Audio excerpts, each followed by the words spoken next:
கிறிஸ்துவுக்குள் பிரியமானவர்களே, கர்த்தரும் இரட்சகருமாய் இயேசு கிறிஸ்துவின் ஈடி நேற்று நாமத்தினாலே உங்கள் யாவருக்கும் என் அன்பின் வாழ்த்துக்களை தெரிவித்துக் கொள்கிறேன். தேவன் அருளிய அப்பம் பிரேயர் மினிஸ்ட்ரி சேனல் மூலியமாக உங்களோடு சந்திப்பதில் மிகுந்த மகிழ்ச்சி அடைகிறேன்.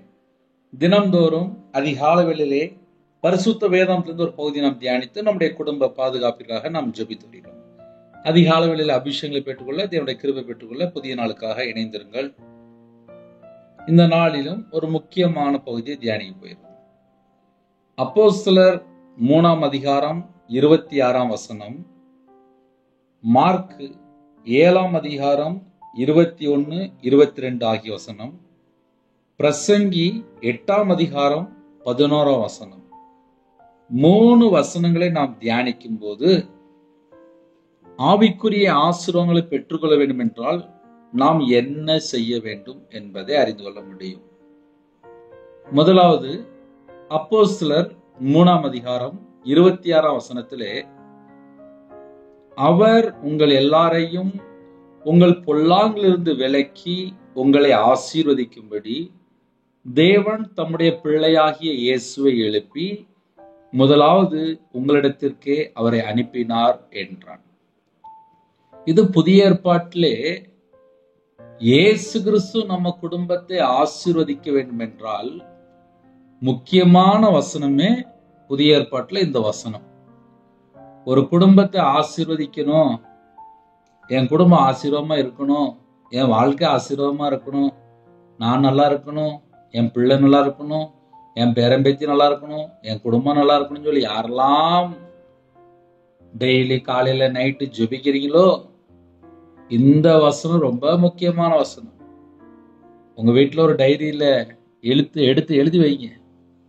ஏன்னா நிறைய குடும்பத்துல ஆசீர்வாதம் வேணும்னு சொல்லி கேட்பாங்க, அதுக்கு பின்னாடி உள்ள ரகசியங்கள் என்னன்னு சொல்லி கேட்டா தெரியாது. இன்னைக்கு உள்ள செய்தி, ஆசீர்வாதத்தை பெற்றுக்கொள்றதுக்கு நம்ம என்னெல்லாம் செய்யணும் அப்படிங்கறதான் பேச போறோம். அவர் உங்கள் எல்லாரையும் அப்படின்னா உலகத்துல எத்தனை கோடி ஜனங்கள் இருக்கிறாங்களோ எல்லாரையும் சேர்த்தான்.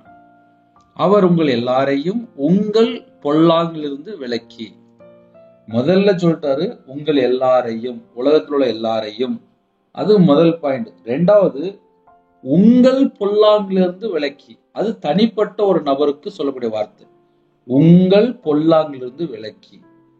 சரி, அப்படின்னா என்ன பிரதர் அர்த்தம்? அப்படின்னா ஒரு மனுஷனுடைய வாழ்க்கையிலே பொல்லாத காரியம் இருக்கும்போது எப்படி தேவன் ஆசீர்வதிப்பார்? அதுதான் இப்போ நமக்கு இன்னைக்கு நம்ம செய்தியா தியானிக்க போகிறோம். உங்கள் பொல்லாங்கிலிருந்து விலக்கி உங்களை ஆசீர்வதிக்கும்படி தேவன் தம்முடைய பிள்ளையாகிய இயேசுவை உயிரோடு எழுப்பி முதலாவது உங்களிடத்திற்கே அவரை அனுப்பினார் என்றான். ஹல்லேலூயா. யாரெல்லாம் இந்த செய்தி கேட்குறீங்களோ, நம்ம குடும்பம் ஆசீர்வாதமா இருக்கணும் அப்படின்னா நம்ம என்ன தெரியுமா யோசித்து பார்க்கணும்? பொல்லாங்கு அப்படின்னு சொல்லி ஒரு சப்ஜெக்ட் நம்முடைய வாழ்க்கையில இருக்கா என்பதை நாம் சற்று ஆராய்ந்து பார்க்கணும். சில குடும்பத்திலே உடனே சொல்லுவீங்க, பிரதர் எங்களுடைய வாழ்க்கையிலே பொல்லாங்குன்னா எங்களுக்கு என்னன்னு சொல்லிதாங்களேன் அப்படின்னு சொல்லி ஒருவேளை யாராவது கேட்டால், மார்க் 7ஆம் அதிகாரம் 20 இருந்து 23 ஆகிய வசனங்களில் எழுதப்பட்டிருக்கு. 21, 22 வாசிக்க போறேன், கேளுங்க. எப்படி எனில் மனுஷருடைய இருதயத்துக்குள் இருந்து பொல்லாத சிந்தனை, முதல்ல என்ன சொல்றாரு அப்படின்னா இருதயத்துக்குள்ள இருந்து பொல்லாத சிந்தனை. இப்போ ஒரு குடும்பத்தை தேவன் ஆசீர்வதிக்கணும் அப்படின்னா தேவன் முதல்ல பார்க்கக்கூடிய இடம் எது? கடையில போய் நம்ம ஒரு ஜாமான் வாங்க போறோம், கடையில பணம் கொடுத்து பொருள் வாங்குறோம். கடைக்காரன் பார்ப்பான், ஆமா ஜாமான் சொல்லிட்டாங்க, பில்லு இவ்வளோ அப்படிம்பாங்க. பணம் கட்டின உடனே பொருளை நம்ம கையில கொடுத்துருவாங்க. ஆசீர்வாதத்தை பெற்றுக்கொள்ளணும் அப்படின்னு சொல்லி யாரெல்லாம் எனக்கு ஆசீர்வாதம் வேணும், என் குடும்பத்துக்கு ஆசீர்வாதம் வேணும், அப்படின்னு சொல்லி யாரெல்லாம் இந்த உலகத்துல எந்த நாட்டுக்குள்ள எந்த இடத்துல இருந்து இந்த செய்தி கேட்டாலும் சரி, என் குடும்பத்துக்கு ஆசீர்வாதம் வேணும், என் குடும்பம் நல்லா இருக்கணும், என் குடும்பம் சமாதானமா இருக்கணும், எங்க வாழ்க்கை செழிப்பா இருக்கணும் அப்படின்னு சொல்லி எந்த நாட்டுக்குள்ள இந்த செய்தி கேட்டாலும் சரி. ஏன்னா இன்னைக்கு நிறைய குடும்பத்துல சாபம், பாவம், அக்கிரமம், அடிமைத்தனம், அசுத்தத்துக்குள்ளே, அருவருப்புக்குள்ளே, தவறான கருத்துக்குள்ளே, விபச்சாரத்துக்குள்ளே, மோக இச்சைக்குள்ளே, துர் இச்சைக்குள்ளே, காம விகாரத்துக்குள்ளே, திருட்டுத்தனம், பொய்யான காரியம், எத்தனை காரியம் உலகத்துல இருக்கோ இதெல்லாம் எங்க இருந்து பிறக்கு அப்படின்னா நம்ம இருதயத்துக்குள்ள இருந்தா வெளியில வருது. இந்த பொல்லாத சிந்தனைன்னு இருக்குல்ல, ஒரு மனுஷன் தீமையை விட்டு விலகியாச்சுனாலே அவங்க கர்த்தரை குறித்து பயந்து வாழ்ந்துட்டு தான் அர்த்தம். கர்த்தருக்கு பயப்படும் பயம் நம்முடைய வாழ்க்கையில இருக்குமானால் குடும்பம் ஆசீர்வாதம். நான் ஞாயிற்றுக்கிழமை சர்ச்சில் போய் உட்கார்ந்துருக்கும் போது விசுவாசிகள் என்ன பண்றாங்க, வாலிப பையன் என்ன பண்றான் அப்படியே லைட்டா பார்ப்பேன். சர்ச்சு நடந்துட்டு இருக்கும் போது பையங்க போன் பேசுறாங்க, சர்ச்சு நடந்துட்டு இருக்கும்போது வாட்ஸ்அப் பார்த்துட்டு இருக்காங்க, சர்ச்சு நடந்துட்டு இருக்கும்போது ஃபேஸ்புக் பார்த்துட்டு இருக்காங்க, சர்ச்சு சர்வீஸ்ல நடந்துட்டு இருக்கும்போது அவங்க ஆன்லைன்ல போய் ஒன்னொன்னா பார்த்துட்டு இருக்கிறாங்க. சர்ச்சுக்குள்ள கர்த்தரை குறித்து பயம் இல்லை. இந்த பொல்லாத சிந்தனை எங்கெல்லாம் இருக்கோ அங்கெல்லாம் முதல்ல என்ன இருக்கு அப்படின்னா பொல்லாத ஆவி அங்க உள்ள இருக்குன்னு அர்த்தம். இப்ப நம்ம கொஞ்சம் செய்திக்குள்ள கொஞ்சம் ஆழத்துக்குள்ள போயிட்டு இருக்கோம். மனுஷனுடைய இருதயத்துக்குள்ள இருந்து பொல்லாத சிந்தனைகளும், பொல்லாத சிந்தனை இருதயத்துக்குள்ள இருக்குமானால் பொல்லாத ஆவி இருக்குன்னு அர்த்தம். பொல்லாத ஆவி இருக்கும்போது அந்த மனுஷனை அலக்கழிச்சிட்டு இருக்கும். இங்க போ, அங்க போ, அங்க போ, இங்க போன்னு சொல்லி அலக்கழிச்சிட்டு இருக்கும். காலைல தூங்கி எந்திரிச்ச உடனே அவனுக்கு ஒரு சிந்தனையே இருக்காது. ஏன்னா அவனுக்குள்ள பொல்லாத சிந்தனை இருக்க. காலைல தூங்கி எந்திரிச்ச உடனே அப்பமே குழம்ப ஆரம்பிச்சிருவாங்க. ஏன்னா பொல்லாத சிந்தனை உள்ள இருக்குன்னு அர்த்தம். பொல்லாத சிந்தனை இருக்கும்போது அவங்க எடுக்கிற எந்த ஒரு முடிவுமே ஆசீர்வாதமா இருக்காது. எடுக்கிற எந்த ஒரு முடிவுமே சமாதானமா இருக்காது. இதை ஏன் ஆழமா சொல்லித்தரேன் அப்படின்னா, ஒரு குடும்பத்துல எதுல பாதிக்கப்பட்டிருக்காங்க அப்படின்னா பொல்லாத சிந்தனையில பாதிக்கப்பட்டிருக்காங்க. ஒரு குடும்பத்துல பொல்லாத சிந்தனை இருக்குமானால் நம்மை நாம் சற்று ஆராய்ந்து பார்க்கணும். எதை திரும்ப ஆராய்ந்து பார்க்கணும், எப்படி தேவன் ஆசீர்வதிப்பார். இப்ப காலவேளை சில குடும்பத்துல நல்ல ஜெபம் பண்ணுவீங்க, நல்ல ஸ்தோத்திர பலி செலுத்துவீங்க, நல்ல ஜெபிப்பீங்க, நல்ல கையில பைபிள் எடுத்து வாசித்துருவீங்க. ஆனால் வெளியில புறப்பட்டு போனதுக்கு அப்புறம் இந்த பொல்லாத சிந்தனை நம்முடைய வாழ்க்கையிலே கூட டிராவலிங் ஆகுதான்னு சொல்லி கொஞ்சம் பார்க்கணும். ஏன்னா சில குடும்பத்துல பாவத்துல அடிமையா இருப்பாங்க, வெளியே தெரியாது. கண்கள் இச்சையில அடிமையா இருப்பாங்க, வெளியே தெரியாது. மாம்சத்தின் இச்சையில அடிமையா இருப்பாங்க, வெளியே தெரியாது. ஜீவனத்தின் பெருமையில அடிமையா இருப்பாங்க, வெளியே தெரியாது. சொன்னா புரியாது. சில குடும்பத்துல சொன்னா புரியாது. அவங்க பேசாம இஷ்டம் போல அப்படியே தாறுமாறா வாழ்ந்துட்டு இருப்பாங்க. மாறுபாடான வாழ்க்கையா இருக்கும். இஷ்டம் போல வாழ்ந்துட்டு இருப்பாங்க, யார் பேச்சும் கேட்க மாட்டாங்க. எப்படி பிரதர் சொல்றீங்க அப்படின்னா, நான் வியாபாரத்துல இருக்கும்போது நான் இஷ்டம் போல வாழ்ந்துருக்கேன். எனக்கு தெரியும். நான் மாந்திரியத்துல கட்டப்பட்ட நிலைமையில இருந்தேன். எனக்கு நல்ல மாந்திரியம் பண்ணி வச்சிருந்தாங்க. வியாபாரத்தில் உள்ள பணம்லாம் வரணும்னு சொல்லிட்டு ஒரு குடும்பத்துல எனக்கா ஸ்பெஷலா ஒரு 50 விதமான மாந்திரியம். எனக்கு மாந்திரியம் பண்ண ஒரு டைப்ல மாந்திரியம் பண்ணல, 50 விதமா மாந்திரியம் பண்ணி குடும்பம் ஃபுல்லா செத்து பேருன்னு சொல்லி மாந்திரியம் பண்ணி வச்சிருந்தாங்க. லாஸ்ட் செத்து அவன் தான் செத்தான். இது எதுக்கு உங்களுக்கு சொல்லித்தரேன் அப்படின்னா, ஒரு குடும்பத்திலே ஆசீர்வாதத்தை பெற்றுக்கொள்ளணுமா, ஒரு பாவி மனம் திரும்பினா மட்டும்தான் பரலோகத்திலிருந்து ஆசீர்வாதங்களை பெற்றுக்கொள்ள முடியும். யாரெல்லாம் இந்த செய்தியை பொறுமையோடு கேட்குறீங்களோ, என் குடும்பத்துக்கு எனக்கு ஆசீர்வாதம் எனக்கு வேணும், என் கணவர் வாழ்க்கை நல்லா இருக்கணும், என் பையன் வாழ்க்கை நல்லா இருக்கணும், என் பிள்ளை வாழ்க்கை நல்லா இருக்கணும் அப்படின்னு சொல்லி யாரெல்லாம் இந்த செய்தி நீங்க கேட்குறீங்களோ, முதல்ல நம்ம என்ன யோசித்து பார்க்கணும். இருதயத்துக்குள்ளே பொல்லாத சிந்தனை இருக்கா? பொல்லாத சிந்தனை இருந்தா என்ன பிரதர் அர்த்தம் அப்படின்னா, பொல்லாத ஆவி இருக்குன்னு அர்த்தம். பொல்லாத ஆவி இருந்தாதான் பொல்லாத சிந்தனை இருக்கும். அது முதல் பாயிண்ட். ரெண்டாவது விபச்சாரம். விபச்சாரம் எங்க இருக்கோ அங்க விபச்சார ஆவி இருக்கும். இதெல்லாம் எங்க பிரதர் இருக்கும் அப்படின்னா, நேர இருதயத்துக்குள்ளதான். இப்ப நம்ம பேசுற சப்ஜெக்ட் அவுட் சப்ஜெக்ட் இல்ல, இன் சப்ஜெக்ட். நம்ம இருதயத்துக்குள்ளே இதெல்லாம் உள்ள இருக்கா, இதை நம்ம செக் பண்ணி பார்த்து இந்த குப்பையை வெளியில கொண்டு போட்டா மட்டும்தான் ஒரு குடும்பம் ஆசீர்வதிக்கப்படும். ஹல்லேலூயா. அடுத்தாப்புல வேசித்தனம். வேசித்தனம் இருக்கிற இடத்துல வேசித்தன ஆவி இருக்கும், அசுத்த ஆவிகள் இருக்கும். வேசித்தன ஆவி இருக்கும்போது அந்த குடும்பம் ஃபுல்லா சாபத்துல இருக்கும். அந்த குடும்பத்துல ஃபுல்லா வியாதி, லட்சை, அவமானம், நிந்தை, இதெல்லாம் அந்த வீட்டுக்குள்ள ஓடிட்டு இருக்கும், தண்டனையா ஓடிட்டு இருக்கும். வேசித்தனங்கள் அப்படின்னு எழுதப்பட்டிருக்கு. அடுத்தாப்புல கொலை பாதகங்கள். இப்ப இந்த கடைசி காலத்துல ஒரு முழு பைபிளை ஃபில்டர் பண்ணி பார்த்தா அன்பு கூறணும். தேவன் அன்பா இருக்கிறார். குமாரனை நமக்காக அன்பாகவே தந்தார். நமக்காக ஜீவனை தந்திருக்கிறார். பரிசுத்த ஆவியானவர், அவர் பேர் என்ன? அன்பின் ஆவியானவர். கற்பனை என்ன? அன்பு. அன்பு கூறும்போது நியாயப்பிரமாணம் முழுவதும் அடங்கி இருக்கு. புதிய உடன்படிக்கையினோட ரகசியம் என்ன? அன்பு கூறணும். அன்பு கூறும்போது நித்திய ஜீவனுக்குள்ள போறோம். அன்பு கூறும்போது கற்பனையை நம்ம நிறைவேற்றுறோம். அன்பு கூறும்போது நம்ம நன்மை செய்யறோம். இன்னைக்கு கர்த்தருடைய பிள்ளைகள் அன்பு கூற வழிக்கு அன்பு கூறுறது கிடையாது. வீட்டுல இருக்க மனைவிட்ட அன்பு கூறுறது கிடையாது. செல்போன்ல வேற யார்கிட்டயோ தேவையில்லாத ஒரு நபர், தேவையில்லாத ஒரு தவறான தொடர்பு, தேவையில்லாத சிநேகம், தேவையில்லாத தவறான கான்டாக்ட், பல மணி நேரம் மூழ்கி போய் கிடக்குறாங்க. ஒரு குடும்பத்திலே ஒரு ஜெபகுறிப்பு வந்துச்சு. அண்ணே, அம்மா அப்பாவுக்கு தெரியாது, நான் விரும்பி திருமணம் முடிச்சேன். அப்புறம் என்ன நடந்துச்சு? கல்யாணம் முடிச்சதுக்கு அப்புறம் தான் தெரியுது இவர் ஏன்ட்ட மட்டும் பழகல, இதே போல பல பெண்களோடு தவறான தொடர்புல இருக்காரு. ஆன்லைன் மூலியமா வீடியோ கால்ல பேசிட்டு இருக்காரு.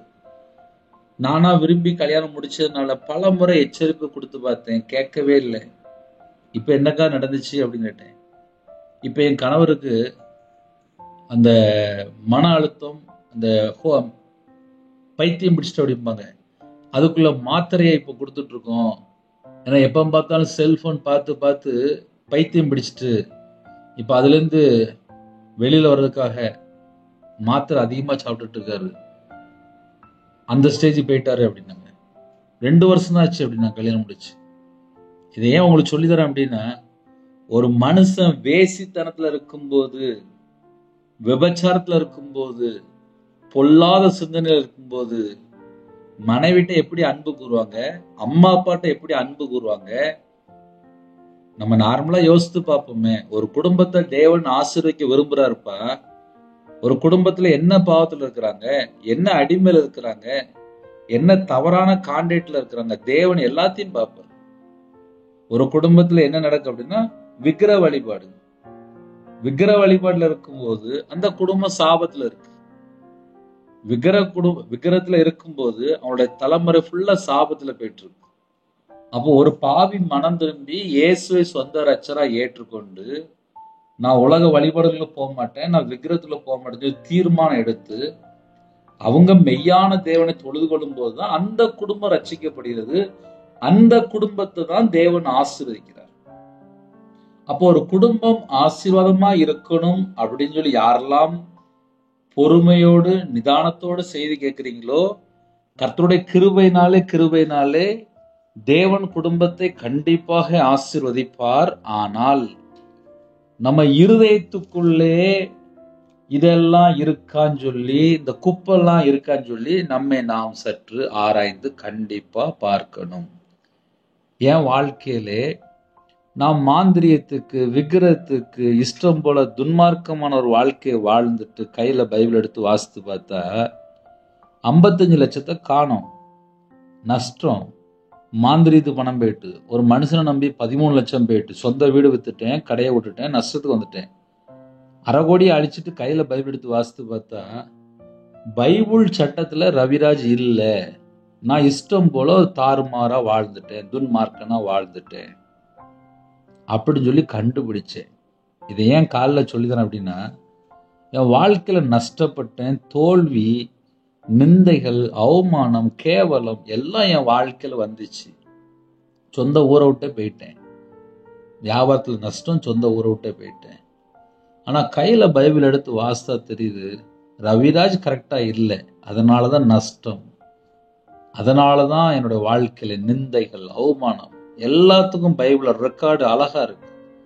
ஒரு மனுஷோட வாழ்க்கையில நஷ்டம் வருதா, ஏன் வருதுன்னு சொல்லி கொஞ்சம் எட்டி பார்த்தா, விக்கிரத்துக்குள்ள யாரெல்லாம் இருக்கிறாங்களோ சொந்த தேசத்தை விட்டு வேற தேசத்தை தூக்கி வீசிடு வரான். சாபம். என் வாழ்க்கையில நான் வேற தேசத்துக்கு தூக்கி வீசப்பட்டேன்.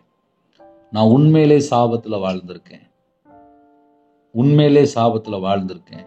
அப்புறம் அங்க போய் கிடந்து ஒரு 40 நாள் பாசிங் போட்டு ஜெபம் பண்ணும்போது மறுபடியும் சொந்த தேசத்துக்கு வந்துட்டார். மனம் திரும்பி பாவ மன்னிப்பை பெற்றுக்கொள்ளும் போது தேவனிடத்திலிருந்து இரக்கங்களை பெற்றுக்கொள்கிறோம். இன்னைக்கு செய்தியினுடைய தலைப்பு என்ன அப்படின்னா, அவர் உங்கள் எல்லாரையும் உங்கள் பொல்லாங்கிலிருந்து விலக்கி உங்களை ஆசீர்வதிக்கும்படி. ஒரு குடும்பத்தை தேவன் எப்ப ஆசீர்வதிக்கிறார் அப்படின்னா, பொல்லாங்கிலிருந்து விலக்கி ஆசீர்வதிக்கிறார். இப்போ ஸ்கூல்ல ஒரு பிள்ளை பாடம் படிக்க போகுது. ஏன் படிக்க போகுது அப்படின்னா, ஸ்கூல்ல தமிழ், இங்கிலீஷ், ஹிந்தி ஒவ்வொரு ஊர்லயும் இருப்பாங்க. அவங்களுடைய மொழியை சொல்லி கொடுப்பாங்க. நம்ம வேற நாட்டுல இருந்து அங்குள்ள மொழியை சொல்லி கொடுப்பாங்க. அந்த மொழியை பலனுக்கு அப்புறம் தான் அந்த பிள்ளைகளுக்கு அந்த நாட்டுல இருக்கும்போது எல்லா இடத்துலயும் போக படிச்சுட்டு இருப்பாங்க.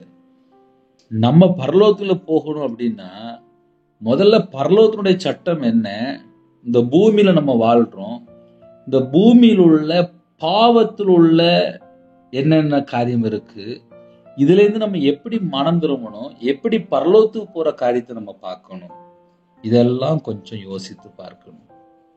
யாரெல்லாம் இணைந்திருக்கிறீங்களோ, ஒரு குடும்பம் ஆசீர்வாதமா இருக்கணும் அப்படின்னா இவ்வளவு காரியம் இருக்கு. மனுஷனுடைய இதயத்துக்குள்ள இருந்து பொல்லாத சிந்தனை.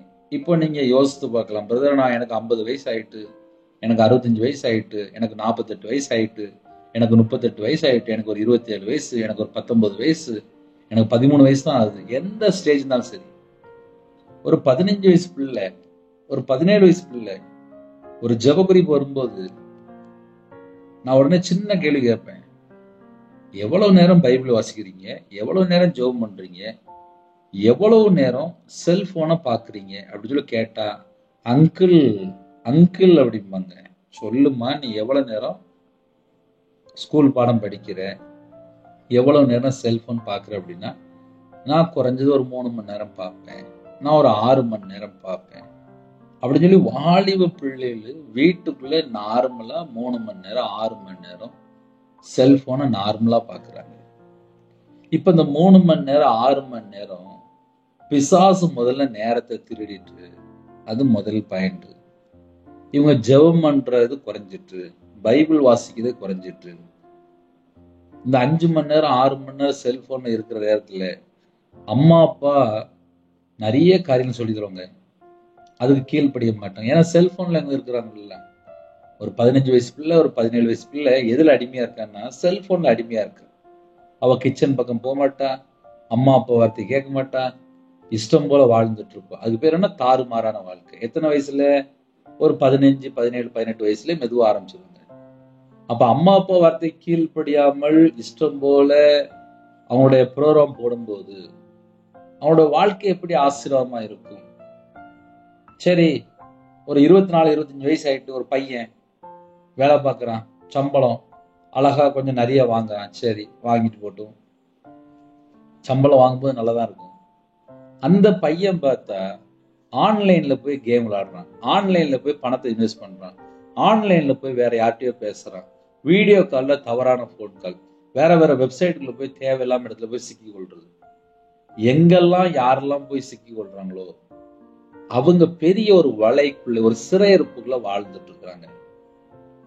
அவங்களுடைய வாழ்க்கையில வரக்கூடிய பணம் ஃபுல்லா வேற எங்கேயோ திருடிட்டு இருக்கும், பிசாசு திருடிட்டு இருக்கும். ஒரு குடும்பத்துல ஒரு சகோதரி சொன்னாங்க, ஒரு ஆள்கிட்ட பழகினேன், என் போட்டோ கேட்டாங்க, அனுப்புனேன், ரொம்ப என்கிட்ட பேசினாங்க, ரொம்ப பர்சனலா பேசினாங்க, எனக்கு ஒரு அவசரமா கொஞ்சம் பணம் தேவை இருக்கு, நான் பணத்துக்காக ட்ரை பண்ணிட்டு இருக்கேன், உங்கள்கிட்ட ஏதாவது பணம் இருந்தா சொல்லுங்க அப்படின்னாங்க. எவ்வளவு வேணும்னு சொல்லி கேட்டேன். எனக்கு ஒரு 1,00,000 தேவை இருக்கு, ஆனா கொஞ்சம் டைம் ஆகும் நான் தர்றதுக்கு அப்படின்னு சொன்னோன்னே 1,00,000 பணம் அனுப்பி வச்சுட்டாங்க. 1,00,000 கொடுத்ததுக்கு அப்புறம் இன்னும் கொஞ்சம் பணம் வேணும் அப்படின்னாங்க. உடனே அவங்க பயந்து போய் எனக்கு ஜெப குறிப்புக்கு அடிச்சிட்டாங்க. ஆனா இந்த மாதிரி நான் பழகினேன், யாருன்னே தெரியாது, என் கணவருக்கு தெரியாது, தெரியாம நான் ஒரு 1,00,000 அனுப்பி வச்சுட்டேன், இப்ப மறுபடியும் கொஞ்சம் பணம் வேணும்னு கேட்குறாங்க. இப்ப இந்த பிரச்சனைக்கு காரணம் என்ன? பொல்லாத சிந்தனை. கணவருக்கு தெரியாம வேற யார்கிட்டயோ 1,00,000 அனுப்பி வச்சிருக்காங்க. அதுக்கப்புறம் தான் பயம் வருது. முதல்ல போட்டோ அனுப்பியிருக்காங்க, யார்கிட்டயோ தவறான ஒரு போன் கால், அவங்கள்ட்ட பழகி இருக்காங்க, 1,00,000 கேட்டு அனுப்பி வச்சிருக்காங்க. அதுக்கப்புறம் தான் பயம் வருது.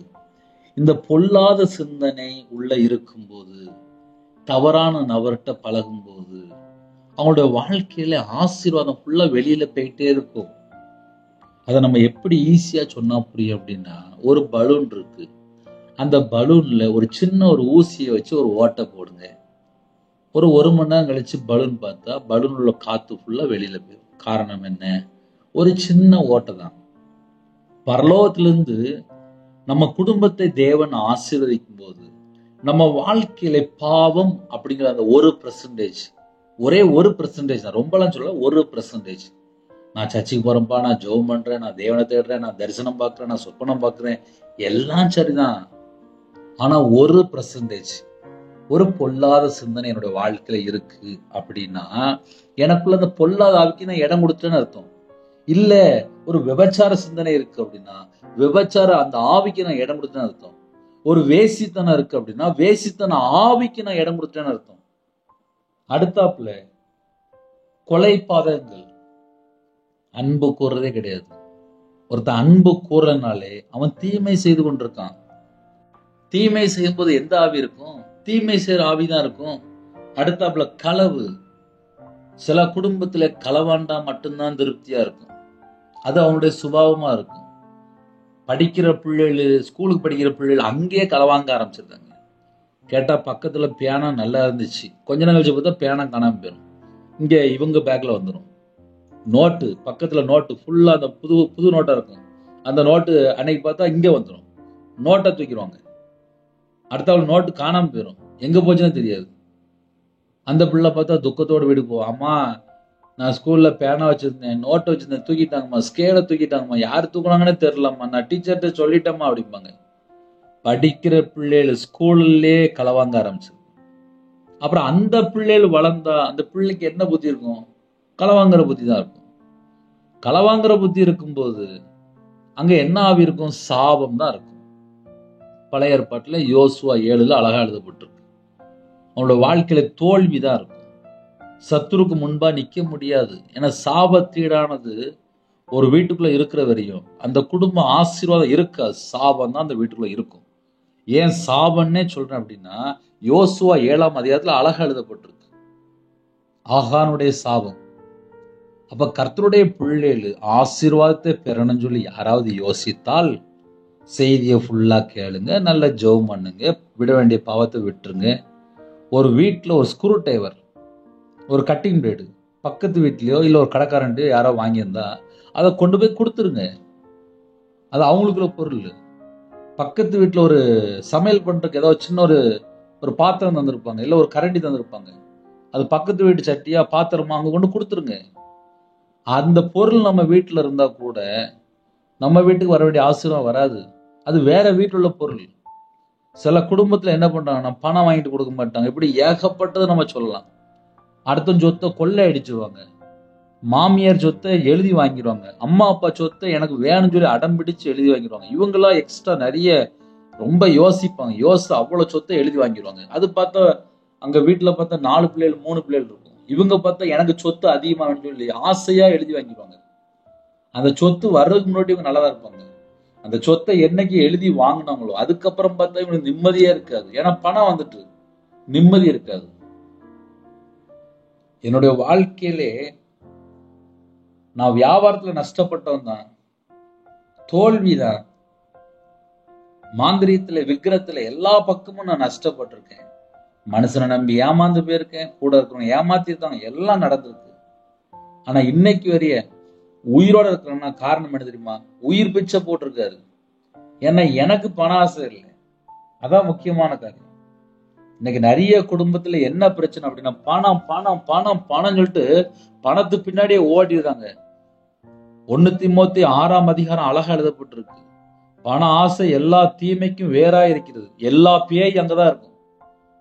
ஏன்னா நிறைய குடும்பத்துல பணம்னா விழுந்துருதாங்க, அந்த விழுந்து அப்புறம் அப்படியே அந்த வீட்டிலேயே செட்டில் ஆயிடுவாங்க. பணக்காரன் அப்படின்னா அங்க போய் செட்டில் ஆயிடுறது. ஒரு ஏழை எளிய ஜனங்கள், ஒரு கஷ்டப்படுற ஜனங்கள், அவங்கள்ட்ட பேசுறதே கிடையாது.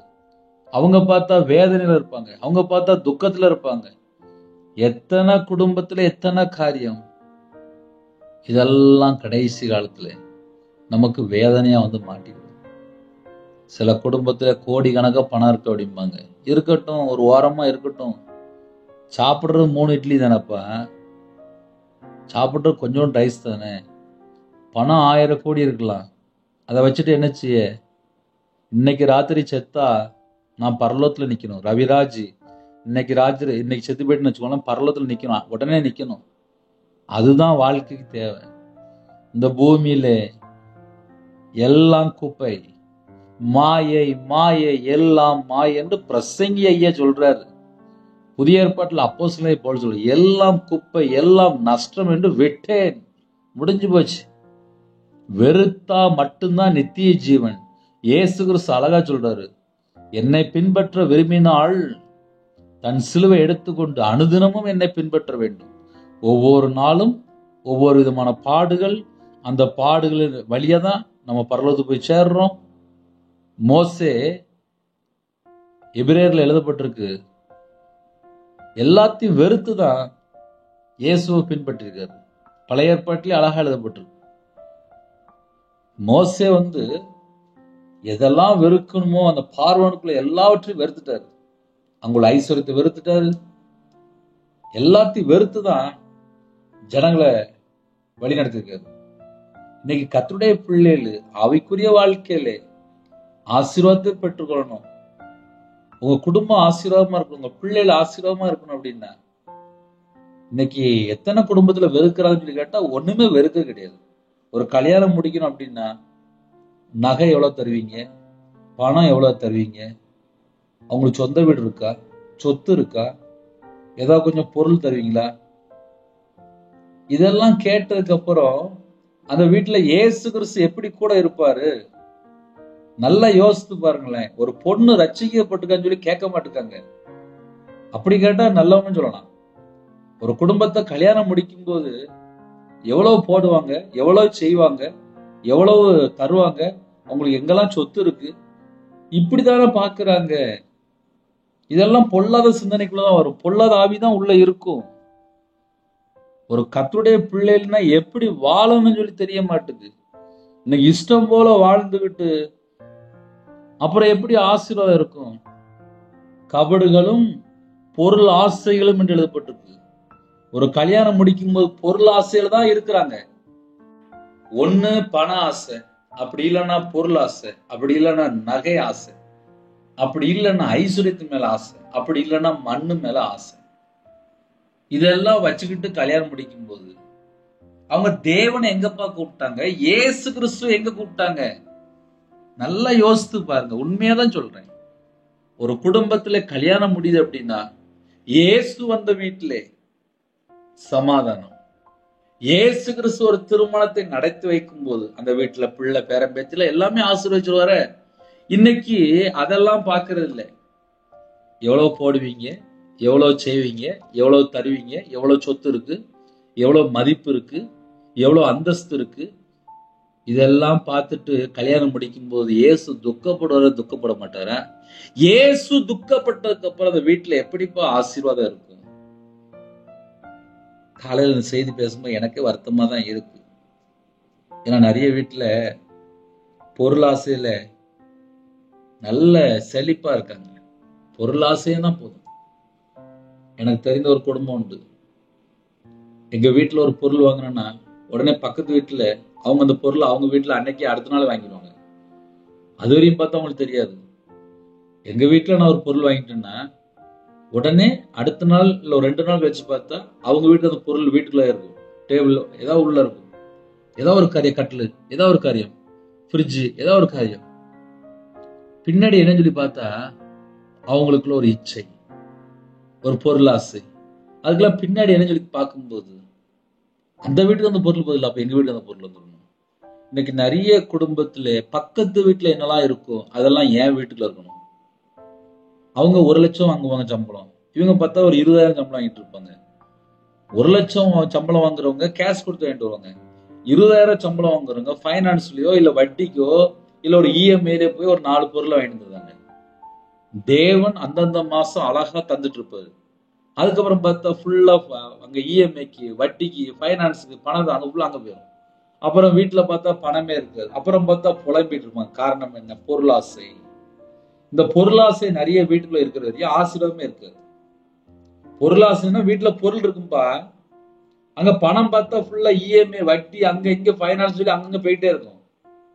ஒரு கவர்மெண்ட் வேலைக்காக, ஒரு பெரிய ஒரு பொசிஷனுக்காக, ஒரு பெரிய ஒரு வேலைக்காக, ஒரு வெளிநாட்டு வேலைக்காக, ஏதாவது ஒரு காரியத்துக்கு ஆசைப்படும் என்ன செய்ய நினைக்கிறாங்க? யார்கிட்டயாவது பணம் கொடுத்தா அந்த வேலை கிடைச்சிருமா? அது எவ்வளவு தந்திரமான காரியம். தந்திரம் எங்க இருக்கோ அங்க வலு சர்ப்பம் இருக்குன்னு அர்த்தம். எங்கெல்லாம் பொய் பேசுறாங்களோ அங்கெல்லாம் பொய்க்கு பிதா இருக்குன்னு அர்த்தம்.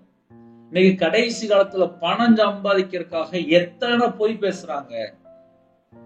நிறைய குடும்பத்துல பணம் சம்பாதிக்கிறதுக்காக, பொருள் சேர்க்கறதுக்காக வாயை திறந்தாலே ஒன்லி கலர் கலரா டிசைனா பொய் தான். வாயை திறந்தாலே பொய் தான். அந்த வீட்டுல இயேசு எப்படி கூட இருப்பாரு? ஒரு குடும்பத்தை தேவன் ஆசீர்வதிக்கணும் அப்படின்னா கபடு இருக்கக்கூடாது, காம விகாரம் இருக்கக்கூடாது, துஷ்ட தனங்கள் இருக்கக்கூடாது. இதெல்லாம் கெட்ட தனம். இதெல்லாம் உள்ள வச்சுக்கிட்டு அப்புறம் உட்கார்ந்து ஜோம் பண்ணிட்டு இருப்பாங்க. நிறைய குடும்பத்துல என்ன இருக்கு அப்படின்னா, எனக்கு வீட்டுல பையன் இருக்கான், எப்படியாவது கல்யாணம் முடிக்கும் போது எப்படியாவது நிறைய நிறைய நிறைய இருக்கிற இடத்துல அவ்வளத்தையும் மொத்தமா வாங்கிடணும், அவ்வளத்தையும் வீட்டுக்கு மொத்தமா கொண்டு வந்துடணும். அதே போல நல்லபடியா கல்யாணம் முடிச்சிருவாங்க. வந்த உடனே ஒரு 6 மாசத்துக்குள்ள பையன், அம்மா நான் வேற வீட்டுக்கு போறேம்மா, வேற வீட்டுக்கு போறோமா அப்படின்னு சொல்லிட்டு அவ்வளத்தையும் தூக்கிட்டு போயிடுவான். இப்ப மூல காரணம் யாரு?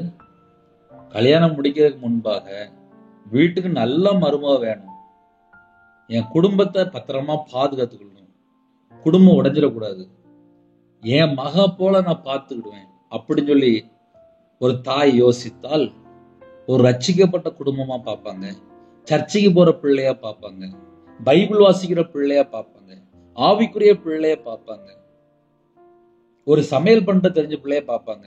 இப்படிலாம் நம்ம சொல்லலாம். இன்னைக்கு காசு, பணம், பொருளாசை, மண்ணு மேல ஆசை, நகை மேல ஆசை, இவங்கெல்லாம் எப்படிப்பா கர்த்தரோட நடக்க முடியும்? ஆவிக்குரிய சர்ச்சைக்கு போறவங்களும் கிலோ கணக்குல நகை கேட்கறாங்க. கேட்டா நாங்க ஆவிக்குரிய திருச்சபைக்கு போறோம், நாங்க அந்நிய பாஷை பேசுறோம், தரிசனம் பார்க்கிறோம், சொப்பனம் பார்க்கிறோம் சொல்றாங்க. ஆனால் அவங்களும் கிலோ கணக்குல நகை வாங்குறாங்க, லட்ச லட்சமா பணம் வாங்குறாங்க.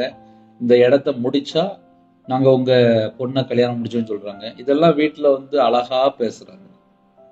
நான் சொல்றது உண்மையா பொய்யா? துஷ்ட தனம் என்று எழுதப்பட்டிருக்கு. துஷ்ட தனத்துக்குள்ள வந்துருவாங்க, பொருளாசைகள் வந்துருவாங்க. இதெல்லாம் நிறைய குடும்பத்துல கிடக்கு. காம விகாரம், வன்கண், தூசணமும் பெருமையும் மதிகேடும் புறப்பட்டு வரும். வன்கண் அடுத்தாப்புல எது டார்கெட் அப்படின்னா வன்கண். சில வீட்டுக்குள்ள வந்தாச்சுனாலே, ஓ உங்க வீட்டுல இது இருக்கா, உங்க வீட்டுல இது இருக்கா, உங்க வீட்டுல இது இருக்கா. அது அவன் வீட்டுல இருக்கும்பா. அவன் வீட்டுல 4 கார் இருக்கும், 5 பெட்ரூம் இருக்கும், பல மாடி இருக்கும், பல கோடி ரூபாய் சொத்து இருக்கும். இருக்கட்டுமே, அது அவங்களுக்குள்ள சொத்து தானே, அதை வச்சு நம்ம என்ன செய்ய முடியும்? ஆனா சில குடும்பத்துல அப்படி கிடையாது. வீட்டுக்குள்ள யாரையா விட்டாச்சுன்னா போதும், ஓ இவங்க வீட்டுல கட்டில் இருக்கா, பீரோல் இருக்கா, ஃப்ரிட்ஜ் இருக்கா, ஏசி இருக்கா. இதெல்லாம் வன்கண் லிஸ்டுக்குள்ள வந்துருது. தேவன் ஒரு குடும்பத்தை ஆசீர்வதிக்கும் போது ஐஸ்வர்யம் பெருகும் என்று எழுதப்பட்டிருக்கு.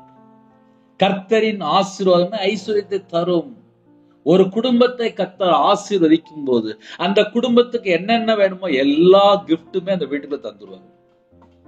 ஒரு குடும்பத்தை தேவன் ஆசீர்வதிக்கும் போது அந்த வீட்டுக்குள்ள என்னெல்லாம் வேணும் எல்லாம் தேவன் தருவார். தேவன் தருவார். ஒரு மனுஷன் இல்லப்பா, தேவன் தருவார். உங்க குடும்பத்தை தேவன் ஆசீர்வதித்தால் ஐஸ்வர்யம் தந்துருவார். அதனோடு வேதனை கூட்டார். ஆனா இன்னைக்கு என்ன செய்றாங்க அப்படின்னா, பணம், நகை, பொருளாசை, மண்ணாசை, இது அவங்கள நேரா எங்கேயாவது இழுத்துட்டு கிடக்கு. பரலோகத்துக்கு போற மாதிரி இப்ப யாரும் யோசிக்கிற மாதிரிலாம் ஐடியா இல்லை. இந்த பூமியில நாங்க சகல செழிப்போட வாழணும். இப்ப அப்படிதான் நிறைய குடும்பத்துல டார்கெட். அதுக்காக நிறைய பொய், அதுக்காக துஷ்டதனம், அதுக்காக எத்தனை வார்த்தையை மாத்தி பேசுறாங்க, எத்தனை பொய் பேசுறாங்க. வன்கண், நிறைய வீட்டுல வன்கண் கிடக்கு. அது ஒரு ஆவிதானே. தூசணம், கெட்ட வார்த்தை. புருஷன் பொண்டாட்டி சில நேரத்துல வீட்டுக்குள்ள சண்டை போட்டுட்டு இருப்பாங்க. சில இடத்துல எல்லாம் தண்ணி அடிச்சாச்சு அப்படின்னா வார்த்தை எல்லாம் டக்கு டக்குன்னு மாறிடும். தூசணமான வார்த்தை வந்துடும். சில வீட்டுல இப்போ சும்மா நார்மலாவே வீட்டுல அம்மாவும் பிள்ளைங்க சண்டை போடும் போதே கெட்ட வார்த்தை பேசிட்டாங்க. ஏன்னா வீட்டுல பேசி பழகியாச்சு. அம்மா பிள்ளை ஏசுறது, பிள்ளை அம்மாவை ஏசுறது கெட்ட வார்த்தை. சில வீட்டுல அப்படி நடக்குது. வெளியே தெரியாது. வெளியில பார்க்கும்போது பார்த்தா ஒண்ணுமே தெரியாது. ஆனா வீட்டுக்குள்ள போய் பார்த்தா தெரியும். கெட்ட வார்த்தை, தூசணமான வார்த்தை பேசுறாங்க. அடுத்தாப்புல பெருமை. நாங்க யாரு, எங்க அம்மா அப்பா யாரு, எங்க தாத்தா பாட்டி யாரு, எங்க குடும்பம் யாரு, எங்க குலம் யாரு, இதெல்லாம் எதுக்குள்ள வந்துடும்? ஒரு நாள் உயிர் பிச்சை போட்டாதான் உயிரோட இருக்க முடியுது. நேத்து பார்த்தவங்களும் இன்னைக்கு இல்லை. நான் போன மாசம் ஒரு வீட்டுக்கு போயிருந்தேன்.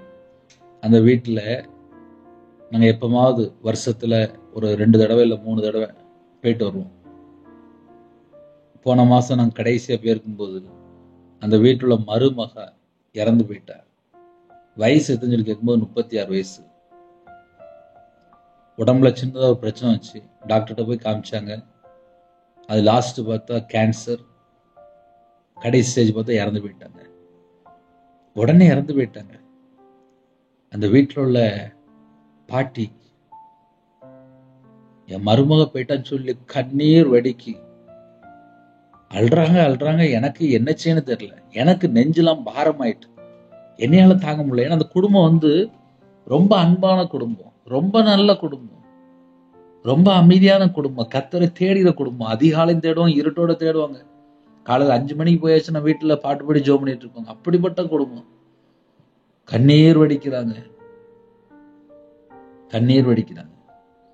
இன்னைக்கு நிறைய குடும்பத்துல என்ன நடக்கு யோசித்து பாருங்க.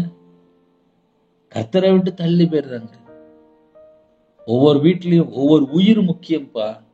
ஒவ்வொரு உயிர் முக்கியம். உயிரோட இருக்கும்போது வீட்டுல யாரெல்லாம் இருக்கிறாங்களோ, வயசான பாட்டி இருக்கிறாங்களா, மாமியார் இருக்கிறாங்களா, மருமகள் இருக்கிறாங்களா, உங்க வீட்டுல யாரெல்லாம் இருக்கிறாங்களோ எல்லாருக்கும் அன்பு கூறுங்க. அன்பு கூர்ந்தால் தீர்காயுசு.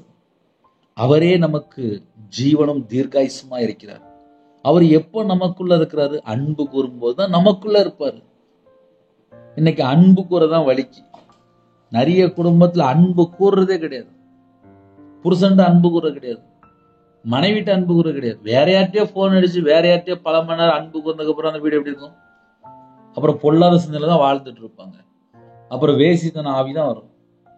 அப்புறம் விபச்சார ஆவிதான் வரும். அப்புறம் காம விகாரம் தான் உள்ள கிடக்கும்.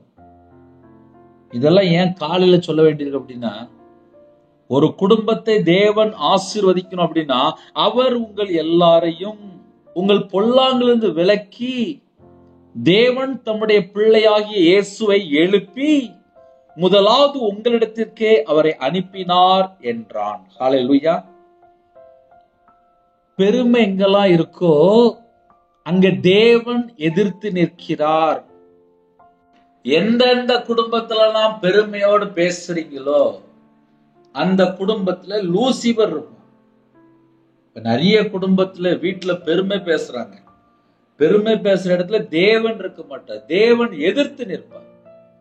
நிறைய வீட்டுக்குள்ள நான் யாரு, என் குடும்பம் என்ன, என் கோத்திரம் என்ன, ஏன்னா சொந்த வீடு கட்டியிருப்பாங்க, இல்ல கொஞ்சம் நகை இருக்கும், இல்ல கொஞ்சம் பணம் இருக்கும், இல்ல ஒரு பெரிய பொசிஷன் இருப்பாங்க, இல்ல ஒரு கவர்மெண்ட் வேலை பார்த்துட்டு இருப்பாங்க. ஆனா வீட்டுல பார்த்தா பெருமை இருக்கா? அத நம்ம கொஞ்சம் நார்மலா நம்ம இந்த அதிகால வேலையில கொஞ்சம் யோசித்து பார்க்கணும். ஒரு குடும்பத்துக்குள்ள ஏன் பிரச்சனை வருது, ஏன் பாடு வருது, அத ஒரு குடும்பம் கண்டுபிடிச்சாலே போதும்பா. இன்னைக்குள்ள செய்திலாம் அவ்வளவு முக்கியமான செய்தி. நிறைய குடும்பத்துல நல்ல கரெக்டா கவனிச்சு மனம் திரும்பினீங்க அப்படின்னா தேவன் ஆசீர்வதிப்பார். பொல்லாங்குல இருந்து விலக்கி உங்களை ஆசீர்வதிக்கும்படி. புதிய ஏற்பாட்டிலே ஒரு குடும்பத்தை ஆசீர்வதிக்கணும் அப்படின்னா அப்போஸ்தலர் 3ஆம் அதிகாரம் 26ஆம் வசனம் எல்லா விசுவாசிகளும் தெரிந்திருக்கணும், எல்லா ஊழியக்காரங்களும் தெரிஞ்சிருக்கணும். ஒரு குடும்பத்தை பரலோகத்துல தேவன் ஆசீர்வதிக்கணும் அப்படின்னா அந்த குடும்பத்திலே பாவம் இருக்க கூடாது. பாவம் இருக்கிற வீட்டுல பிசாசு உள்ள இருப்பான். பொல்லாத சிந்தனை இருக்கும்போது பொல்லாத ஆவி அங்க உள்ள இருக்கும். வேசித்தன சிந்தனை இருக்கும்போது வேசித்தன ஆவி இருக்கும். விபச்சாரம் என்ன இருக்கும்போது விபச்சார ஆவி இருக்கும். காம விகாரம் இருக்கும்போது அங்க அசுத்தமான ஆவிதான் இருக்கும். விக்கிரக வழிபாடு இருக்கும்போது அங்க விக்கிரத்தினுடைய ஆவிதான் இருக்கும். பொருளாசை இருக்கும்போது பொருளாசனுடைய ஆவி அங்க இருக்கும். வன்கண் இருக்கும்போது வன்கண்ணுடைய ஆவி அங்க இருக்கும். இன்னைக்கு எத்தனை குடும்பத்துல எத்தனை கம்ப்ளைண்ட், ஏன் ஆசீர்வாதம் இல்ல, ஏன் ஒரு குடும்பத்துக்குள்ள சமாதானம் இல்ல, ஏன் ஒரு குடும்பத்துல ஒரு 4 பேர் தானப்பா இருக்கிறோம். ஒரு வீட்டுல எத்தனை பேர் இருக்கிறோம்? ஒரு 4 பேர் இருக்கும், இல்ல 6 பேர் இருக்கும், இல்ல 8 பேர் இருக்கிறோம். அந்த 8 பேருக்குள்ளயுமே சமாதானம் இல்லையே. காரணம் என்ன? பொல்லாத காரியம், பொல்லாத சிந்தனை, பொல்லாத ஆவிக்கு இடம் கொடுக்கும் போது அந்த வீட்டுல எப்படி ஆசீர்வாதம் இருக்கும்?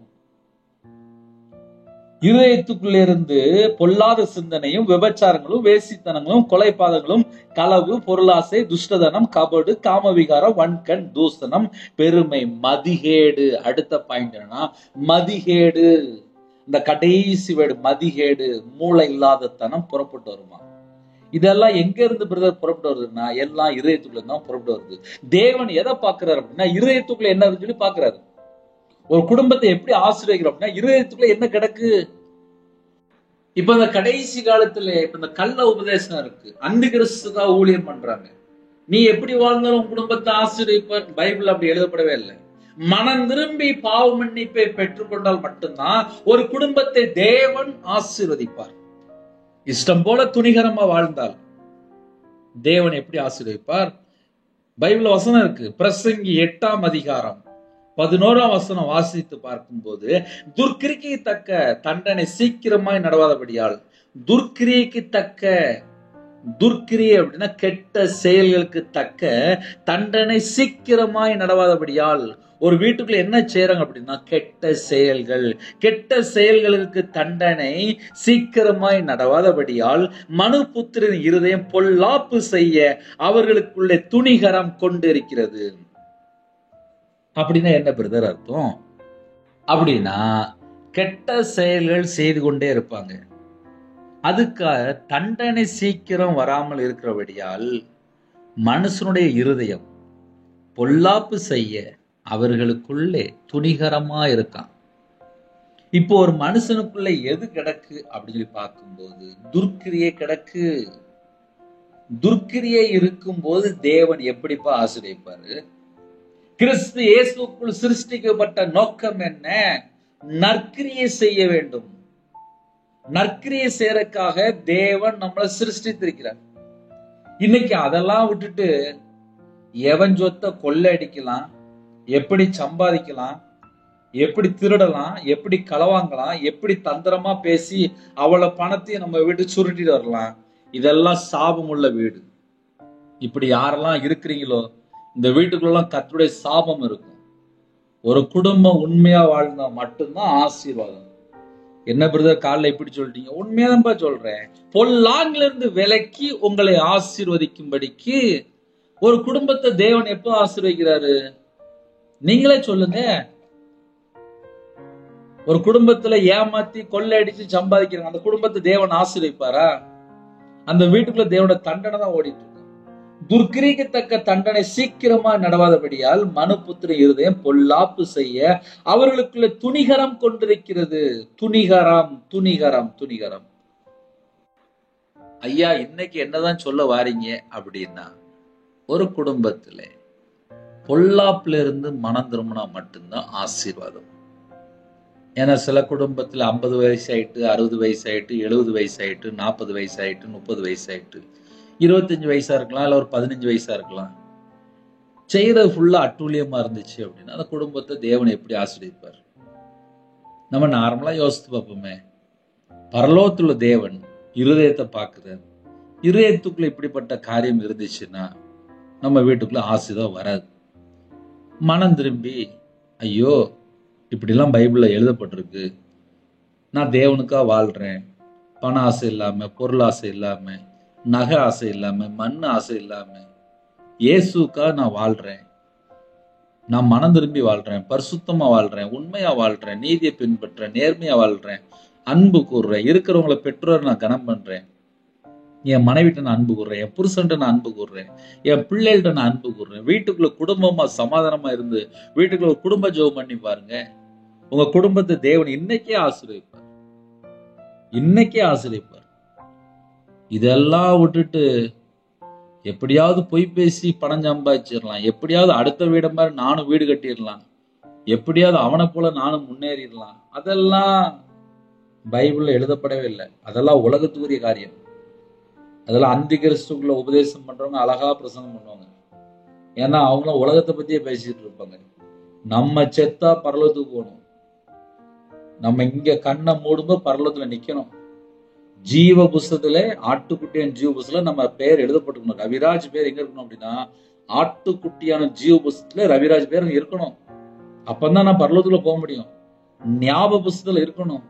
அப்பந்தான் என் பேர் எடுத்து வாசிப்பார். என் பையன் இந்த பூமியில வேலை பார்க்கும்போது உண்மையா வேலை பார்த்தான் அப்படி சொல்லணும். நானே பைபிள் வாசிச்சுட்டு என்கிட்ட எத்தனையோ மிஸ்டேக் சொல்லி கதறி அழுத நாள் உண்டு என் வாழ்க்கையில. ஒவ்வொரு வசனம் வாசிக்கும், ஐயோ இந்த வசனம் தான் கீழ்படியிலப்பா, என்னை மன்னிச்சிருங்கப்பா, என்னை மன்னிச்சிருங்கப்பா, என்னை மன்னிச்சிருங்கப்பா, நான் இஷ்டம் போல வாழ்ந்துட்டேன், என்னை மன்னிச்சிருங்கப்பா, என் பாவத்தை மன்னிங்கப்பா, என் அக்கிரமத்தை மன்னிங்கப்பா, என் பாவத்தை மன்னிங்கப்பான்னு சொல்லி கண்ணீர் வடிச்சு ஜெபம் பண்ணிருக்கேன். இதெல்லாம் ஏன் காலில் சொல்லித்தரேன் அப்படின்னா, ஆசீர்வாதத்தை பெற்றுக்கொள்ளணும் அப்படின்னா 1000 தலைமுறைக்கு ஆசீர்வதிப்பார். ஆபிரகாமை ஆசீர்வதிக்கும் போது எப்படிப்பட்ட ஆசீர்வாதமா இருந்துச்சு. அந்த ஆசீர்வாதத்துக்குள்ள நம்ம வரணும் அப்படின்னா நம்ம ஆபிரகாமை போல விசுவாசிக்கணும். அதே நேரத்திலே புதிய ஏற்பாடு பிரகாரம் மனம் திரும்பி தேவனுடைய சத்தத்துக்கு செவி கொடுத்து கீழ்ப்படிந்து பாவ மன்னிப்பை பெற்றுக்கொண்டால் மட்டும்தான் பரலோகத்தினுடைய ஆசீர்வாதத்தை பெற்றுக்கொள்ள முடியும். நான் இஷ்டம் போல வாழ்வேன் அப்படின்னா ஒன்னும் செய்ய முடியாது. பைபிள் அப்படி எங்கேயும் எழுதப்படல. ஒரு பாவி மனம் திரும்பினால் பரலோகத்தில் மிகுந்த சந்தோஷம்.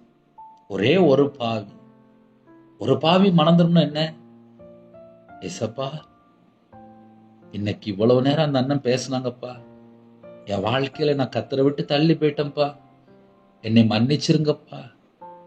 அண்ணன் சொன்னது போல எனக்குள்ள ஒரு பொல்லாத சிந்தனை இருக்குப்பா, எனக்குள்ள அருவருப்பான ஒரு எண்ணம் இருக்குப்பா, எனக்குள்ள ஒரு பொருளாசை இருக்குப்பா, எனக்குள்ள ஒரு பெருமை இருக்குப்பா, எனக்குள்ள ஒரு கனவு இருக்குப்பா, எனக்குள்ள இந்த மாதிரி வேசித்தன ஒரு அருவருப்பு, அசுத்தமான காரியம், காம விகாரம், இதெல்லாம் யோசித்து பார்க்கும்போது நான் எங்கேயாவது கர்த்தரை விட்டு தள்ளி போயிருந்தேன், என்னை மன்னிச்சிருங்கப்பா, என்னை மன்னிச்சிருங்கப்பா, என்னை மன்னிச்சிருங்கப்பா. தேவனுடைய சமூகத்திலே தாழ்த்தி அர்ப்பணித்து கண்ணீரோடு மன்றாடி, நான் கர்த்தரை விட்டு வழி விலகிட்டப்பா, என்னை மன்னிச்சிருங்கப்பா, என் பாவத்தை மன்னிச்சிருங்கப்பா. அப்படி ஒருத்தங்க ஜெபிக்கும் போது தேவன் பார்ப்பாரு, கண்ணீரை பார்ப்பாரு. நம்ம இதயத்துல இருந்து ஜெபிக்கிறோமா, உதட்டளவுல ஜெபிக்கிறோமா, எல்லாம் தேவன் பார்ப்பாரு. சில குடும்பத்துல நினைக்கிறாங்க, நான் ஒரு 5 நிமிஷம் ஜெபம் பண்ணிட்டேன், நான் ஒரு 10 நிமிஷம் ஜெபம் பண்ணிட்டேன், உடனே என் குடும்பத்தை தேவன் ஆசீர்வதிச்சிருவாரு. இதயத்துல ஃபுல்லா விஷம். நிறைய வீட்டுல என்ன இருக்குன்னா விஷம், விரியன் பாம்பின் விஷம் என்று எழுதப்பட்டிருக்கு. நாவின் கீழ் விரியன் பாம்பின் விஷம், விஷம் நிறைந்த தன்மைகள். வாயை திறந்தாலே அடுத்த குடும்பத்தை, அழிக்கிற மாதிரியே பேசுவாங்க. அடுத்த குடும்பத்தை சபிக்கிற மாதிரியே பேசுவாங்க. அடுத்த குடும்பத்தை சபிச்சிட்டு இருப்பாங்க. அவன் எப்படி நல்லா இருப்பான், அவன் எப்படி நல்லா இருப்பான், இப்படியே பேசிட்டு இருப்பாங்க. சத்துருக்களை சிநேகிங்கள், சபிக்கிறவர்களை ஆசீர்வதிங்கள். உங்களை துன்பப்படுத்துறவர்களுக்காகவும் அழகா எழுதப்பட்டிருக்கல. உங்களை யாரெல்லாம் வேதனைப்படுத்துறாங்களோ அவங்களுக்காக ஜெபிங்க. இன்னைக்கு செய்தி என்னன்னே அப்படின்னா, பொல்லாங்கிலிருந்து விலகினா மட்டும்தான் ஆசீர்வாதம். பைபிள் வசனம் தெளிவா எழுதப்பட்டிருக்கு. வசனத்தை நல்ல பொறுமையா கேட்டீங்க, உங்க குடும்பத்தை கர்த்தர் ஆசீர்வதிப்பார். கர்த்தர் ஆசீர்வதிக்கணும் அப்படின்னா மனம் திரும்பி பாவ மன்னிப்பை பெற்றுக்கொண்டால் மட்டும்தான் பரலோகத்திலிருந்து ஆசீர்வாதம் வரும். நீங்க 50 நிமிஷம் செய்தி கேட்டிருக்கலாம், 1 மணி நேரம் கூட இணைந்திருக்கலாம். ஆசீர்வாதம் வேணும்னா அர்ப்பணிக்கப்பட்ட வாழ்க்கையா இருந்தால் ஆசீர்வாதம். அதனால ரவிராஜா இருந்தாலும் தேவனுடைய பார்வையில எப்படி இருக்குன்னு சொல்லி பார்த்துதான் ஆசீர்வதிக்கிறார். இதுதான் பைபிள் சத்தியம். ஹல்லேலூயா. தேவன் அருளிய அப்பம் மினிஸ்ட்ரி சேனலுக்காக 1 நிமிடமா ஜெபித்துக் கொள்ளுங்கள். கர்த்தருடைய வார்த்தை அனுப்பும்போது எல்லா தேசத்துக்குள்ளேயும் இணைந்திருக்கிற குடும்பங்கள் எனக்காக ஜெபித்துக் கொள்ளுங்கள். நான் 11 வயசுல வேலைக்கு வந்தாலும் பைபிள் வாசித்தா எனக்கு ரொம்ப புரியாது. கர்த்தருடைய ஆவியானவர் நம்மளோட பேசிட்டு இருக்கிறாரு. ஜெபிக்கும்போது எனக்கும் சேர்த்து ஜெபித்துக் கொள்ளுங்கள். இருக்கிற இடத்துல முழங்கால் படியிடுங்க. கேளுங்க, அப்பா அண்ணன் சொன்னது போல என்னுடைய வாழ்க்கையில் இப்படிலாம் இருக்குப்பா, நானும் மனம் திரும்பணும்ப்பா, என் குடும்பத்தையும் ஆசீர்வதிங்கப்பா. அப்படி கேட்பீங்களா? ஒருமனப்பட்டு ஜெபிப்போமா? கண்களை மூடி நாம் ஜெபம் செய்வோம். அன்பின் கர்த்தாவே, நன்றியோடு துதிக்கிறோம், சொல்கிறோம்ப்பா.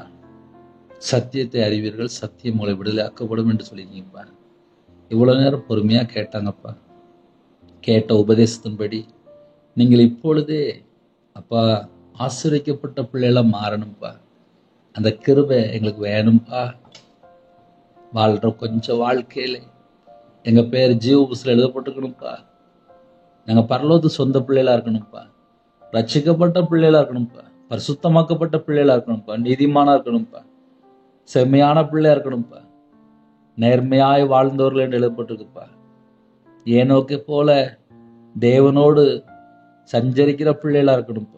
நீதிமானை போல, நோவாவை போல நாங்க வாழணும்ப்பா. கிருபை தாங்கப்பா. உங்க கிருபை இல்லைன்னா நாங்க அந்த பூமியில நிக்க முடியாதுப்பா. இந்த கடைசி காலத்துல கொடிய காலங்கள் என்று எழுதப்பட்டிருக்குப்பா.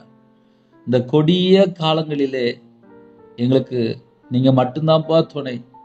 இயேசு கிறிஸ்து மட்டும்தான்ப்பா எங்களுக்கு துணை. உங்களோட ரத்த கோட்டைகளை எங்களை வேலி அடைத்து மூடி மறைத்து பாதுகாத்து கொள்ளுங்கப்பா.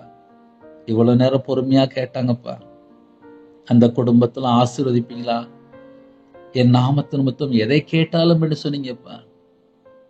இவ்வளவு நேரம் பொறுமையா கேட்டாங்கப்பா. பொல்லாங்குல இருந்து விலக்கி ஆசீர்வதிப்பீங்களா? உங்க பிள்ளைகளை பொல்லாங்குல இருந்து விலக்கி ஆசீர்வதிப்பீங்களா?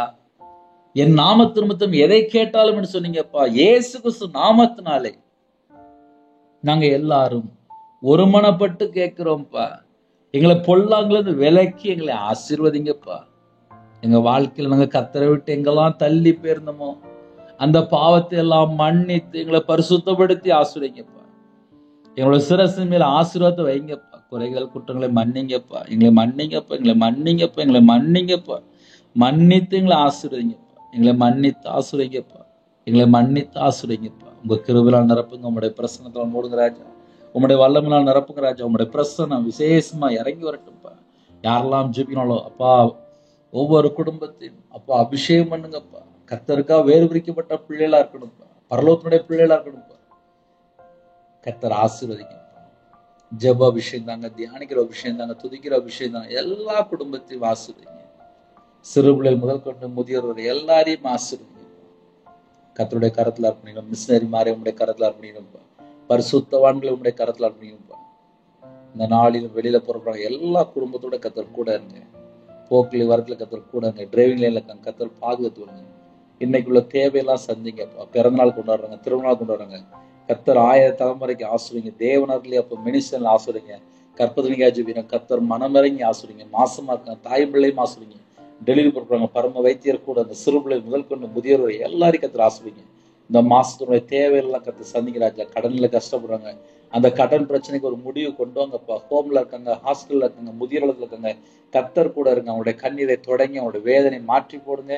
சில குடும்பத்துல கோர்ட்டு கேஸ் சொல்லி அப்பா டைவர்ஸ் அளவுக்கு பிரச்சனை இருக்கு, எல்லா பிரச்சனையும் மாற்றி சமாதானத்தை கட்டணுங்கப்பா. பிள்ளைகளுக்கு வயசு அதிகமாயிட்டு போகுதுப்பா, ஏற்ற துணையை தாங்கப்பா. எல்லாருக்கும் கல்யாணம் முடியணும், எல்லாரும் நல்லா இருக்கணும்ப்பா. கத்த கிருபை தாங்கப்பா. அப்பா இணைந்திருக்கிற குடும்பங்கள், அவங்களுடைய வம்சம், அவங்களுடைய தலைமுறை, அவங்களுடைய வாழ்க்கை எல்லாம் தீர்காயுசு வேணும்ப்பா. எல்லாருக்கும் தீர்காயுசு வேணும்ப்பா, எல்லாருக்கும் தீர்காயுசு வேணும்ப்பா. ஜெபிக்கிற எல்லா குடும்பமும் அப்பா ஆசீர்வதிக்கப்படணும். அவங்களுக்கு ஒரு ஜெப அபிஷேகம் தாங்கப்பா. அவங்களோட வாழ்க்கையில எங்கெல்லாம் கர்த்தரை விட்டு தள்ளி போயிட்டாங்களோ எல்லா குறைகள் குற்றங்களாவற்றை மன்னித்து பரிசுத்தப்படுத்தி ஆசீர்வதிங்கப்பா. அந்த நாளில் ஜெபிக்கிற குடும்பம் அப்பா இயேசு கிறிஸ்து ரத்தத்தினாலே, இயேசு கிறிஸ்து நாமத்தினாலே ஆசீர்வதிக்கப்பட்ட சந்ததியா மாறட்டுப்பா. கிறிஸ்துவுக்குள் ஆவிக்குரிய உன்னதம் என்ற சகல விதமான ஆசீர்வாதங்களாலும் நிரப்பப்பட்ட பிள்ளைகளா மாறட்டும், நிரம்பி வழிகிற பாத்திரமா மாறட்டும். கர்த்தர் ஆசீர்வதிங்க. யாரெல்லாம் தங்களை தாழ்த்துறாங்களோ அந்த குடும்பம் அப்பா கர்த்தர் மன்னித்து உங்க பிள்ளைகளை குணமாக்கி ஆசீர்வதிக்க வேண்டும். என் நாமத்து நிமித்தம் எதை கேட்டாலும் மனுஷனீங்க ராஜா, உம்முடைய பாதத்தில் அர்ப்பணிக்கிறோம். அப்பா எங்களுக்கு இறக்க வேணும்ப்பா, எங்களை பாருங்கப்பா. எத்தனையோ குடும்பத்துல சாபத்துக்குள்ளேயும் அக்கிரமத்துக்குள்ளேயும் பாவத்திலையும் விக்கிரத்துக்குள்ளேயும் மாந்திரியத்திலையும் கட்டப்பட்ட நிலைமையில இருக்காங்கப்பா. அந்த குடும்பத்துடைய சிறையிருப்புலாம் எல்லா கிரியிலும் அழிக்கப்படட்டும்ப்பா. எந்தெந்த குடும்பத்து விதமா வலு செருப்பத்தினுடைய கிரியை இருக்கோ, விபச்சார கிரியைகளுக்கோ, மதுபான கிரியைகளுக்கோ, இந்த எல்லா கிரியும் சுட்டு அடிக்கப்படட்டும்ப்பா. இந்த நாளிலும் கேட்ட சத்தியத்தின்படி பொல்லாங்கிலிருந்து விலக்கி ஆசீர்வதிக்கும்படிக்கு தேவன் தம்முடைய குமாரனை எழுப்பி உயிரோடு எழுப்பி உங்களிடத்துக்கு அவரை அனுப்பினார் என்று வேதம் சொல்லியிருப்பா. இந்த நாளும் யாரெல்லாம் ஜெபித்தாங்களோ எல்லா குடும்பத்தையும் விசேஷமா தேவன் அப்பா அவங்க பிள்ளை அனுப்பிருக்கீங்கப்பா. உயிரோடு எழுப்பி இயேசுவை முதலாவது உங்களிடத்துக்கு அனுப்பிருக்கீங்கப்பா. ஒவ்வொரு குடும்பத்தையும் ஆசீர்வதிங்கப்பா. ஜெபிக்கிற குடும்பம் இயேசு கிறிஸ்து நாமத்தினால் ஆசீர்வதிக்கப்பட்டும். பலவீனத்தோடு படுத்த படுக்கையில ஹாஸ்பிட்டல் அவசர சிகிச்சையில் எந்த குடும்பத்தில் இருக்காங்களோ எல்லா குடும்பமும் இயேசு கிறிஸ்து ரத்தத்தினால் இயேசு கிறிஸ்து நாமத்தினால் ஆசீர்வதிக்கப்படட்டும்பா. பலகணிகளை திறந்து பண்டகசாலை திறந்து ஆசீர்வதிங்க, பரிசுத்தப்படுத்தி ஆசீர்வதிங்க. சுகம் தாங்க, ஆரோக்கியம் தாங்க, பலவீனத்தை நீக்கி போடுங்க. எல்லா குடும்பத்துக்கும் தீர்காயுஸ் வேணும்ப்பா. யாரெல்லாம் பலவீனத்தோடு ஜெபினாலோ சுகம் வேணும்ப்பா, ஆரோக்கியம் வேணும்ப்பா, சமாதானம் வேணும்ப்பா, விடுதலை வேணும்ப்பா. உம்முடைய தழும்புகளால சுகம் மானீர்கள் என்று வேதம் சொல்லியிருப்பா. எங்களுடைய பலவீனம், எங்களுடைய நோய் எல்லாவற்றையும் சிலுவையில சுமந்தவரே, சிலுவையில சிந்தின ரத்தத்தினால சமாதானத்தை உண்டாக்குனீங்கப்பா. கல்வாரி அன்பினால் நிரப்புங்கப்பா. உங்களுடைய காயம் அப்பா விசேஷமா எங்களுக்காக தான்ப்பா, எங்களுக்காக தான்ப்பா. உங்களுடைய தழும்புள்ள கரத்தினால எங்களை எல்லாரையும் ஆசீர்வதிங்கப்பா, தொட்டு சுகமாக்கி தாங்கப்பா. ஒவ்வொரு குடும்பத்துக்கும் தேவ ஆசீர்வாதத்தை பெற்றுக்கொள்ளட்டும்பா, தேவ சமாதானத்தை பெற்றுக்கொள்ளட்டும்பா. கர்த்தருடைய ஆசீர்வாதம் ஐஸ்வர்யத்தை தரும் என்று வேதம் சொல்லியிருப்பா. அதனோட வேதனை கூட்டார். ஒவ்வொரு குடும்பத்தையும் ஆசீர்வதிங்கப்பா. உங்க ஜீவனுக்குள்ள அர்ப்பணிக்கிறோம். யாரெல்லாம் தாழ்த்துறோம், வெளிநாட்டுல இருக்காங்கப்பா, வேலைக்கா ஜெபிக்கிறாங்கப்பா, எல்லா வாசலும் திறந்து விடுங்கப்பா. இருக்கிற நாட்டுல எல்லா குடும்பத்தையும் பாதுகாத்துக் கொள்ளுங்க. உங்க கரத்துல அர்ப்பணிக்கிறோம். வேதத்தை வாசிக்க, தியானிக்க, ஜெபிக்க, துதிக்க கிருபை தாங்க. சத்துருக்குள்ள மேற்கொள்ள அபிஷேகத்தில் நிரப்புங்க. நிரம்பி ஒளியட்டும், பாத்திரம் நிரம்பி ஒளியட்டும். கர்த்தருக்கா எழும்பி பிரகாசிக்கட்டும். உம்முடைய பாதபிள்ளை அடியேன் அர்ப்பணிக்கிறேன்ப்பா. அப்பிரோஜனமான ஊழியக்காரன்ப்பா. யாரெல்லாம் ஜெபித்தாங்களோ பாவி எங்க மேல கிருபையா இருங்கப்பா. உங்க கிருபை எங்களுக்கு வேணும்ப்பா, உங்க கிருபை எங்களுக்கு வேணும்ப்பா. எங்களை தாழ்த்திரோம்ப்பா, அர்ப்பணிக்கிறோம்ப்பா. கற்பனை கைக்குள்ள கிருபை தாங்கப்பா. தேவ சித்தத்துல வாழ எங்களுக்கு கிருபை தாங்கப்பா. கர்த்தர் பொறுப்படுத்துங்க. துதிகன மகிமையெல்லாம் ஒருக்கே செலுத்திடும். ஏசு கிறிஸ்துவின் பிதாவே ஆமென். தேவனுக்கே மகிமுண்டாதாக. கர்த்தர் தாமே உங்களையும் உங்கள் குடும்பத்தையும் சகல காரியத்திலும் சம்பூர்ணமாக திருப்தியாக கர்த்தர் கூட ஆசீர்வதிப்பாராக. ஆமென். கர்த்தராகிய இயேசு கிறிஸ்துவின் கிருபையும் பிதாவாகிய அன்பும் பரிசுத்தமுடைய ஐக்கியம் இப்பொழுதும் எப்பொழுதும் சதா காலங்களிலும் நம்மளோடு கொடுப்பதாக. ஆமென். கிறிஸ்துவில் பிரியமானவர்களே, தேவன் அருளிய அப்பம் பெயர் மனுஷனுக்காக தினமும் ஒரு நிமிடமா ஜெபிங்கள். தொடர்ந்து இணைந்திருங்கள். கர்த்தருடைய ஆவி அவங்களோடு பேசுவார். ஜெபிக்க வேண்டும் விரும்பினால் 9363064181 நம்பர் கொண்டால் நாங்கள் உங்களுக்காக குடும்பத்துக்காக ஜெபிப்போம். நீங்களும் எங்களுடைய ஊழியருக்காக தொடர்ந்து ஜெபித்துங்கள். கர்த்தருடைய கிருபையினாலே ஒவ்வொரு நாளும் ஆவியானவங்களோடு பேசிக் கொண்டிருக்கிறார். இரவு மூலமா இணைந்திருங்கள். God bless you.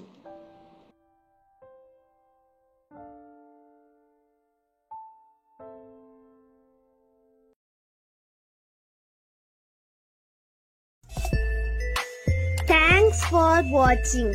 Please subscribe our channel. Click the like and share. Click the bell. God bless you.